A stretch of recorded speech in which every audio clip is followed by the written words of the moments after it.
If you want to understand Bitcoin, then you have to understand the history of money. And if we want to know what's going to happen with money, then we got to go back to the past and see what's happened with money in other societies, in other civilizations, in generations before us. And so let's go back into history and understand what money is, why does it have a value, and of course, today, why is there Bitcoin? Why is money evolved? Why is money starting to become worthless? Is it becoming worthless? Who created Bitcoin? All of these questions will be answered in this video. Now, make sure you bring a tinfoil hat because there are some opinions in this video that quite frankly are my own opinions. They're not financial advice and you can make your own decisions, but they are pretty entertaining and I do think that you'll enjoy it. So if you do, please make sure to give this video a like. I think you'll enjoy passing this to your friends as the algorithm takes the video and shares it with more of the people within your network. Now, let's go into the history of money because in order to understand the future, you have to understand the past. So the history of money starts really simple.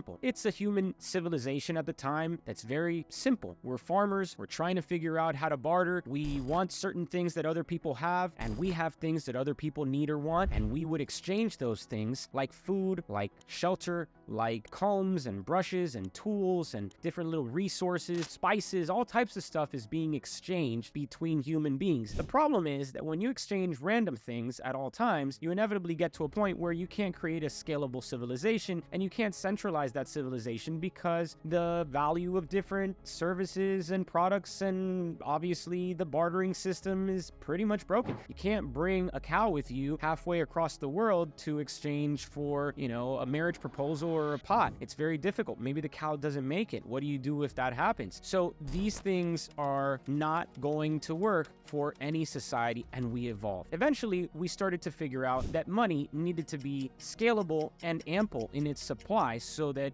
society could also scale with that supply. And we started to come up with really interesting ideas and eventually came to things like, for example, the agri-bead, or even before that, the puka shell. Now, the puka shell is a really good example of something that at the beginning was just a really shiny, beautiful shell that you would find like shelter, like these beautiful countries. And inevitably, we created an evolved deep fishing boat where you could go deeper into the ocean and find infinite amount of these puka shells. That infinite amount of puka shell eventually led to the collapse of the puka shell because you could just go out into the ocean with your deep boat and pick up a bunch of them and bring them in. That means there's infinite supply of these puka shells in existence and it's not a sustainable method to exchange value. Inevitably, your beautiful jewelry of puka shells, and when someone walk into your home and see your puka shells hanging, that became worthless because they also had it too. So this evolved into other forms of currencies. Like I mentioned, in Africa, they had an agri-bead. This was like a beautiful little marble looking bead. And this was replicated by the British that came over to Africa, used it as a method of exchange. And since they replicated it, they were able to flood the market in Africa and of course dilute the currency, causing slavery and mass poverty and eventually having to get indentured slaves in order to work for them to pay back a lot of debts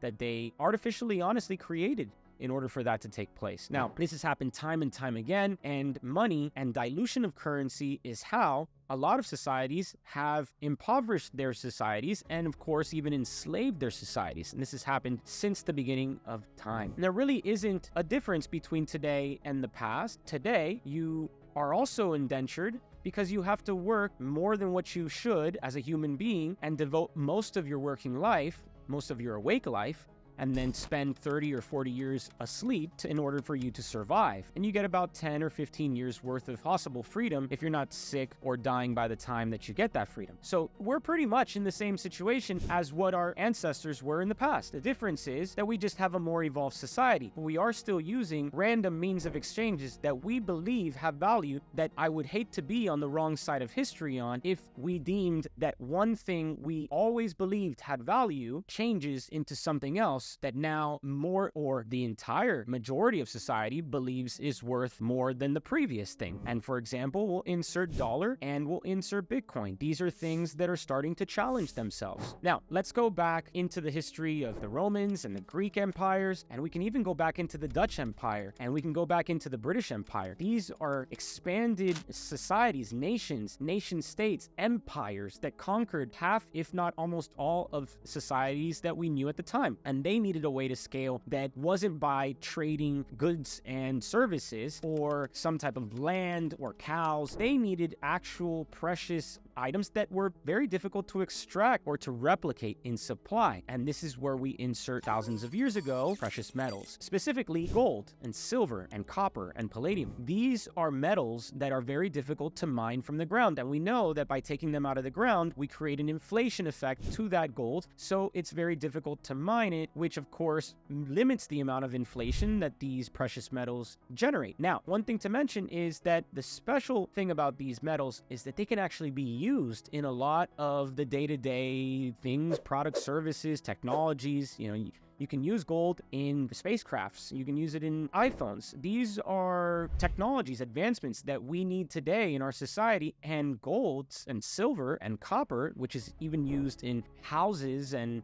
buildings, these are use cases for these precious metals. So naturally, they have a value. This is where society started to collapse. And every time, history repeated itself through all of these different societies as time went by. Because what did they do? They eventually diluted their currencies, these precious metals. They would start off with a big, large coin, nice, beautiful gold coin, and then they would shave the sides of the coin at times where they felt the population was unfortunately growing at a rapid pace, and they would start shaving these coins and making them smaller and smaller, and then issuing more coins with those shavings. And as time went by, they would have so many coins that unfortunately it would create an economic disaster or a collapse in their society. And people would stop feeling that those coins would have an exchange of value that was relevant to the things that they were exchanging on. Now, I'm not saying that it was a perfect system, nor do I think today there's a perfect system either. And it's hard to say whether we'll ever have a perfect system. I don't think that Bitcoin is perfect. I don't think dollars are perfect. I really don't think that gold is perfect. There's no such thing as perfect money. There is such thing as money evolution.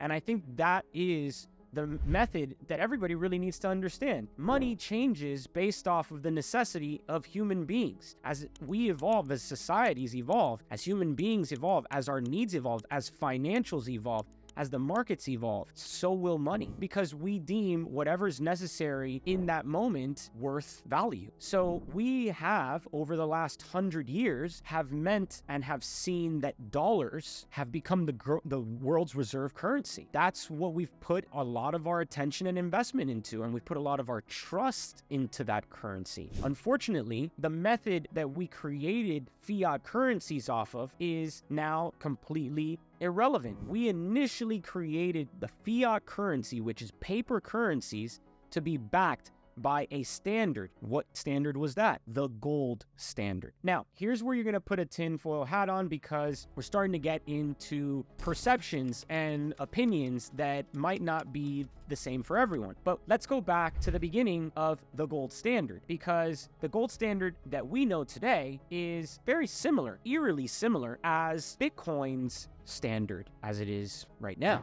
Now, one thing to mention is who runs Bitcoin? Who has been the owners of Bitcoin? Who promotes Bitcoin? Well, the common man, the average person. Bitcoin is technically, as many consider it, the last free market that society has seen, or really might be one of the first that we've seen in a long time, however you want to understand it. Now, again, these are my predictions. These are my thoughts. I do think that I'm a buyer of both the Bitcoin and, of course, these new ETFs that have come into existence, because there are benefits to both sides. And I will share a video about my belief on why I would buy the Bitcoin ETFs and also why I would buy Bitcoin. And if you are interested in that video, then please take a look at it here, or you can go down into the comment section and give me your thoughts. What do you think about money? What do you think about the dollar? Is it something that's going to collapse? Do you think that Bitcoin will take over? Do you think Bitcoin will go to zero? What is your belief? I'd love to hear about it. Let's have a discussion on it. Please make sure to like and subscribe to the channel, and I will see you on the next video.